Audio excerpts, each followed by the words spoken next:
Not gonna lie to you, sometimes I get a little bit frustrated.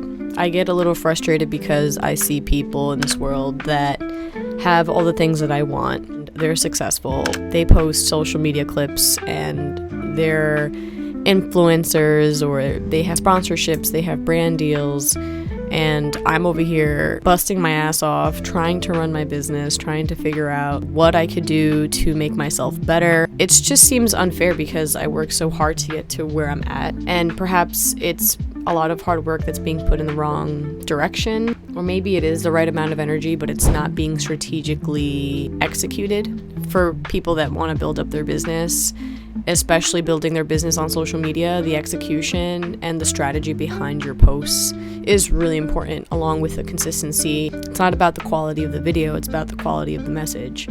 And I've been trying this whole year to try to refine what my message is, what my brand is, what I want people to know about me and my business, and what makes it stand out from everybody else, because I don't want to be like anybody else.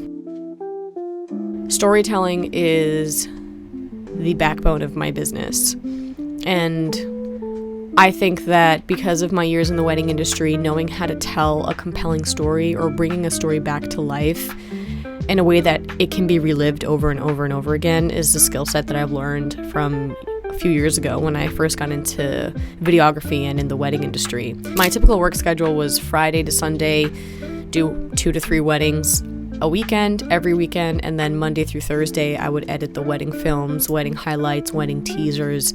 So storytelling is the heart of wedding videography, and that is what my brand is modeled after. It's modeled after storytelling, and it's also modeled after some other models out there that really resonate with me. This year definitely has been different for me. I've never ran a business on my own. I've always relied on a team or someone to help guide me. This is actually my first year ever in my life that I've actually seeked out guidance for my business, and it's made a tremendous impact on the way that I view business. And I realize that a lot of it is mindset. Maybe the people that are very successful and have the following account and they have the sponsorships, they have the brand deals, maybe it's not because they hustle really hard, but I think it's because of their strategic execution of how they go about their business and their content. And I've made it a theme for 2025, no more hustling in 2025 and beyond. I don't want to hustle. I've been hustling my entire life. Started off as a real estate agent, did my 4.5 years in the real estate industry, an industry that's pretty volatile. It's based off of how well the market is doing at that time. But then when you get hit by a global pandemic like COVID, you have to learn how to adapt quickly and still be able to make a consistent income. And it's just a lot of emotions that are up and down, and it's inconsistent. It just felt like I was money hungry all the time. And I've learned a lot in real estate. Real estate has taught me what rejection is, and how to overcome rejection. But something that I've learned in real estate is I'm really, really good at first impressions and building that initial rapport when I first meet someone. But what I really, really struggled with was the close.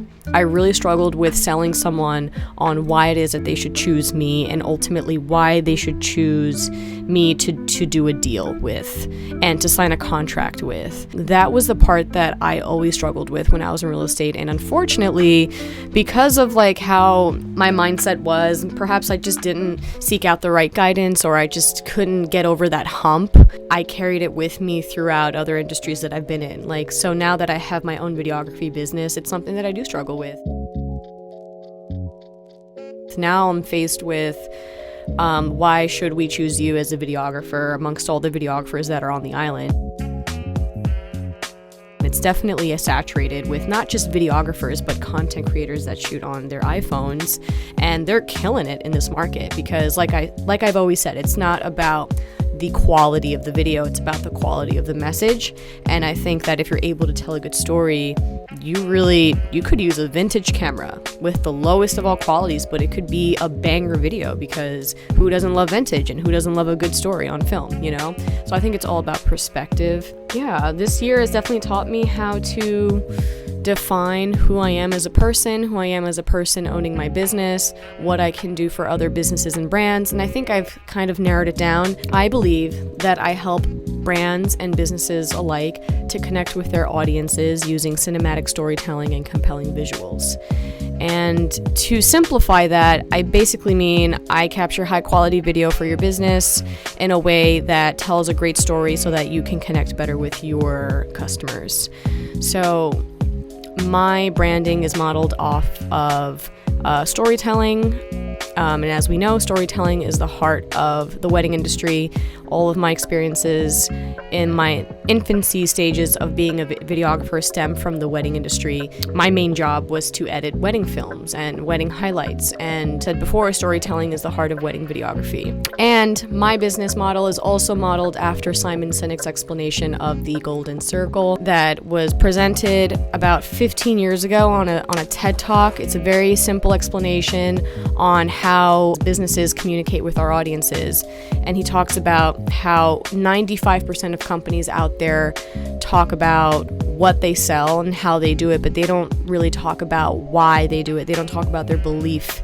They don't talk about the cause or why their company exists. They're very quick to jump on, we're the number one this, we have patents on this, we're high quality that, and the way that most companies communicate is in that way, so it's not a good differentiator. It doesn't really give you a competitive advantage. So what's going to give every business their competitive advantage is themselves and their own unique experiences and their unique stories, because no one's story is the same as the next person's. So I believe that people don't buy what you sell, they buy why you sell it. So my business, the way that I structure a story is I structure it from the inside out. We start with your why.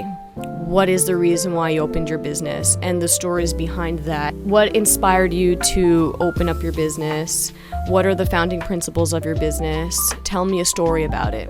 And then we talk about how you got to where you are and ultimately what it is that you sell. And I think that if you speak and communicate with your audiences from the inside out, they'll trust you more, they'll resonate with your products a lot more, or whatever it is that you sell, your services, and it'll get people to want to work with you. Ultimately, it's not so much about experience level, it's not so much about the quantity of what you offer, it's about how people connect with you on a human level and the quality of how you communicate to them. And if you're able to communicate in a concise way, in a way that helps them trust you, then it's a no-brainer. And that's what I do for businesses and brands. And I think that's what I'm trying to refine in 2025.